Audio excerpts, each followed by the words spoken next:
His name is Darrell Bartlett, and he is the SBA's 2011 Exporter of the Year. He took the steps to become an exporter, and he's been very successful. So congratulations, Darrell. Could you please join me at the...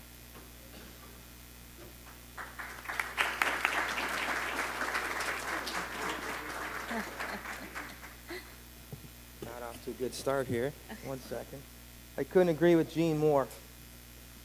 And I'd like to tell you all a little bit about my story. Thank you again. Wow, what a pleasure to be here. The SBA has done a fantastic job this week. I really enjoyed it. And I want to tell you my story. So my name is Darrell Bartlett. I'm the Vice President and co-owner of Case-Based Associates, and we're out of Ann Arbor, Michigan. And we feel extremely honored to receive the National Exporter Award this year. To me, what that means is that our little company has made a difference. We made a difference both for our home state of Michigan and for this great country. Now, we've been making monitoring tools for 19 years now. With so much of America's manufacturing and service sectors going overseas, we're proud to manufacture products at home in Michigan, creating jobs and doing our part to stimulate our economy while producing quality American-made products that are in demand globally. So the way we started was out of our basement at Married Housing at the University of Michigan in Ann Arbor, based on an idea that came to me during my graduate research there. And I also had a desire to start my own business. So that first year that we started the business, it was filled with uncertainty. Writing software, writing code, visiting potential customers, and not knowing if anyone would ever purchase our product. All while wondering how long I could support my new family with a 1-year-old running around upstairs, support them on a graduate student salary, wearing both the grad student and the new business hats.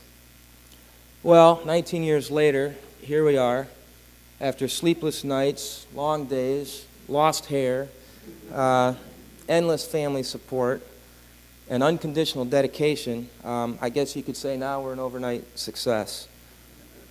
So now, while we've actually been somewhat profitable for our 19 years, the last 2 years have been great for us. In 2010, we saw about a 30% increase in sales to just over $4 million. And in this year, we expect to double that, so we expect to be over $8 million in sales. And of those sales, about 60% comes from outside of our borders. Now, to be honest, as we grew our small business, we didn't set a goal to be a big exporter or exporter of the year. Our goal was just to provide quality products that our customers can use. And in my mind, that's the key to a small business success, especially a high-tech small business, and that is you got to make quality products. Now, of course, that's easier said than done, and I'm convinced that one component to making quality products is that you got to listen to your customers. And you got to understand what their needs are, and then you may have to modify your products accordingly. So that's my second key to success, and that is please listen to your customers and also provide them with the best customer support possible. Your customers won't forget this, and they'll come back for repeat sales in the future. Now, back to exporting.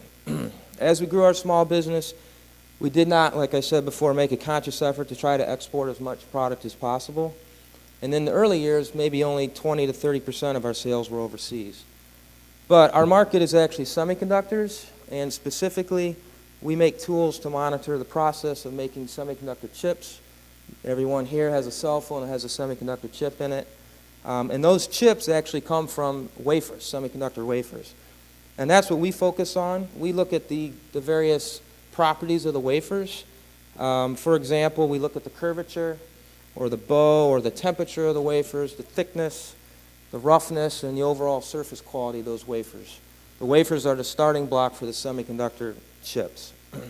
Now, while we certainly have some significant semiconductor customers in the United States, for example, Intel, Motorola, IBM, Texas Instruments, RF Microdevices, a very large percentage of our customer base is, of course, overseas, especially Japan. Some of our customers are Sony, Panasonic, Sharp, Samsung, Korea like LG, and Europe, Philips. Hence our large percentage of overseas sales. Now, another very important aspect of growing a small business, especially a high-tech business, is adapting your products to new markets. This certainly rings true for us, and we realized a few years back that the solar panel market was going to be around for a while, and that there was a lot of money, both from the private and the public sectors, pouring into this market. Furthermore, lucky for us, nearly all solar panels manufactured today are made from semiconductor materials, like silicon, like cadmium telluride, and the like. So we set out to adapt our semiconductor chip-based products to solar panels. We ended up teaming with a large U.S. solar panel manufacturer, and today nearly half of our sales go to the solar industry. And again, this industry is global, with many of the solar panels being manufactured in Asia and in Europe. Now, while exporting is obviously a large part of our business, it certainly has its downside, and maybe we'll talk about some of those things later in this forum. The documentation requirements for export restrictions and export restrictions involved with shipping can be lengthy and very confusing. There are volumes written on shipping and product restrictions, and they vary for each country, but unless you're an international shipping expert, you're not going to have time to understand it and research it. And the harmonized tariff codes, the categories under which you must export your products, aren't very harmonious. As an example, our products, even though they're semiconductor products, aren't under the semiconductor category. They're under the semiconductor media category. But there are people that can help. For example, for us, we had a local U.S. Department of Commerce representative come in to our company, and he reviewed all of our documentation with us and made sure that we're on the right path with our documentation. And then with exporting, there's the dreaded but necessary LCs, or letters of credit. Now, letters of credit, LCs, are basically a bank-secured document that guarantees that the money is available from your customer overseas, and that after certain criteria are met, for example, once you ship your system or once you install your product on site at the customer site, that the money will be transferred to us from the bank. Now, unfortunately, satisfying the conditions of these letters of credit is very time-consuming typically, and it can be expensive, and it requires a lot of documentation and precise wording. And all these things vary from customer to customer, country to country, and bank to bank. And then, of course, at the end of the day, the banks themselves collect substantial fees for the processing and handling.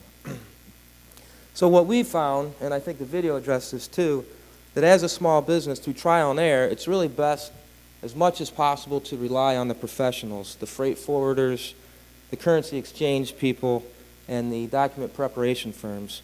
And they can ensure that your shipments are safely delivered overseas with minimum customs delays and the fastest turnaround for payment.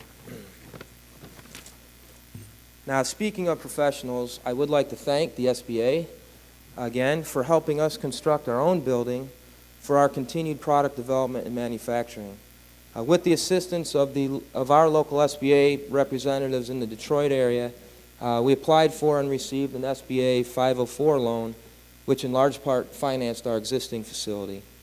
The process was actually relatively painless, and so much so that we're planning to double our size this year, again in part with an SBA 504 loan. And speaking of government help, I'd also like to take this opportunity to thank President Obama for the Recovery and Reinvestment Act, because this year we've received over $500,000 in U.S. orders generated through this initiative.